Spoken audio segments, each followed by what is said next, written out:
आदरणीय बंधु माताओं व मेरी प्यारी बहनों, राधे राधे। आप सभी का हमारे YouTube चैनल जीवन की धारा पर बहुत बहुत स्वागत है। बंधुओं, आज हम इस वीडियो में देवी लक्ष्मी की कथा सुनेंगे, जिसे सुनने सुनाने व जिसका अनुसरण करने से देवी लक्ष्मी कभी भी उस घर को छोड़कर नहीं जाती। वहाँ सदैव श्री हरि के साथ लक्ष्मी जी का निवास रहता है। कथा कहानी सुनने के बाद यदि आप हमारे चैनल पर नए हैं तो कृपया हमारे चैनल को सब्सक्राइब करें, बेल आइकन को प्रेस करें ताकि हमारी वीडियो के नोटिफिकेशन सबसे पहले आप तक पहुंचे। वीडियो को शेयर व लाइक भी जरूर करें। कथा कहानी के अनुसार एक नगर में एक सेठ अपनी पत्नी, 4 बेटों और 4 बहुओं के साथ रहता था। सेठ बहुत ही पैसे वाला, धर्म कर्म के कार्य करने वाला व पूजा पाठ करने वाला था। उसके घर में अन्न धन की कोई कमी नहीं थी और सभी खुशी खुशी रहते थे। एक रात सेठ अपने घर में सो रहा था कि अचानक उसने देखा कि एक स्त्री, जो कि अत्यंत सुंदर है, सुंदर सुंदर गहने उसने धारण कर रखे हैं, घर से बाहर की ओर जा रही है। सेठ ने उसे देखा और पूछा, देवी तुम कौन हो? मेरे घर में कहाँ से आई और अब इतनी रात्रि को कहाँ जा रही हो? वह स्त्री बोली, मैं कोई साधारण स्त्री नहीं हूँ, मैं लक्ष्मी हूँ, पीढ़ियों से तुम्हारे घर में विराजमान हूँ, लेकिन अब मेरा तुम्हारे घर से जाने का समय हो चुका है, इसलिए जा रही हूँ। लेकिन तुम बहुत ही धार्मिक प्रवृत्ति के हो, तुमने अपने जीवन में हमेशा अच्छे कार्य किए हैं, इसलिए मैं तुम पर प्रसन्न हूँ और जाने से पहले मैं तुम्हें वो सब दूंगी जो तुम मुझसे चाहोगे। कुछ देर सोचने के बाद सेठ बोला, हे देवी, मेरे घर में लक्ष्मी के रूप में 4 बहुएं हैं। अगर आपकी आज्ञा हो तो मैं उनसे पूछकर कल बता दूं। देवी लक्ष्मी ने कहा, ठीक है, तुम मुझे कल बता देना। ऐसा कहकर माँ लक्ष्मी अंतर ध्यान हो गई। प्रातःकाल सेठ सोकर उठा, अपने नित्य प्रति के कार्य कर उसने अपनी 4 बहुओं को बुलाया और उन्हें पहली रात की सारी बात बता दी और 4 बहुओं से पूछा, बताओ मैं माँ लक्ष्मी से क्या मांगूं?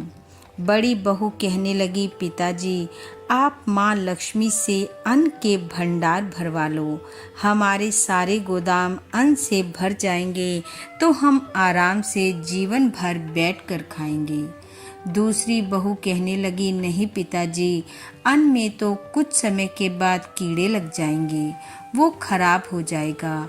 आप तो अपनी सारी तिजोरियां सोने चांदी से भरवा लो।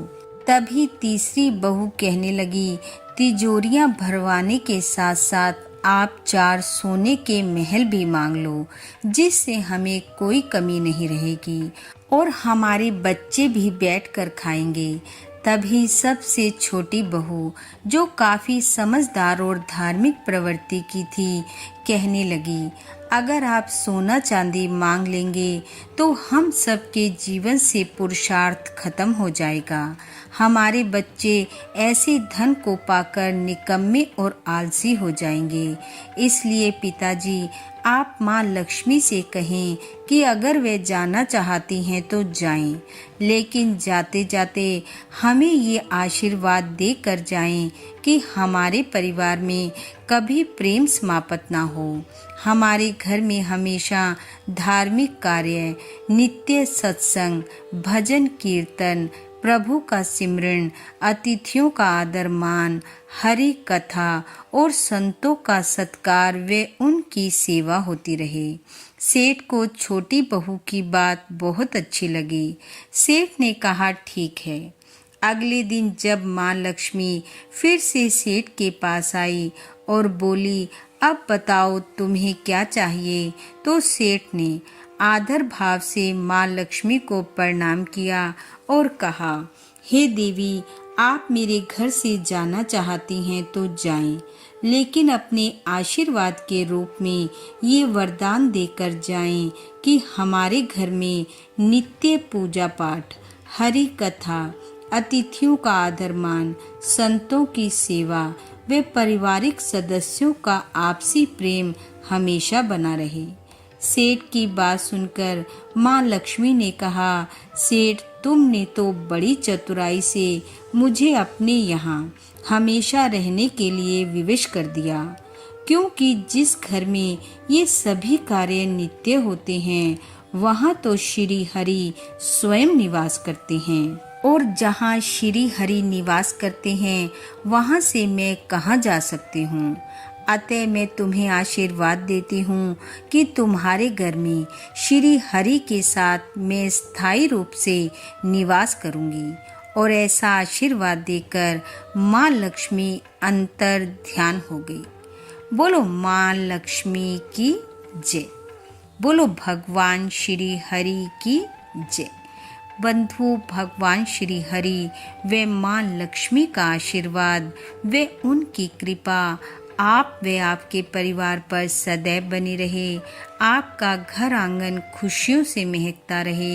इन्हीं शुभकामनाओं के साथ आप सबका बहुत बहुत धन्यवाद। राधे राधे।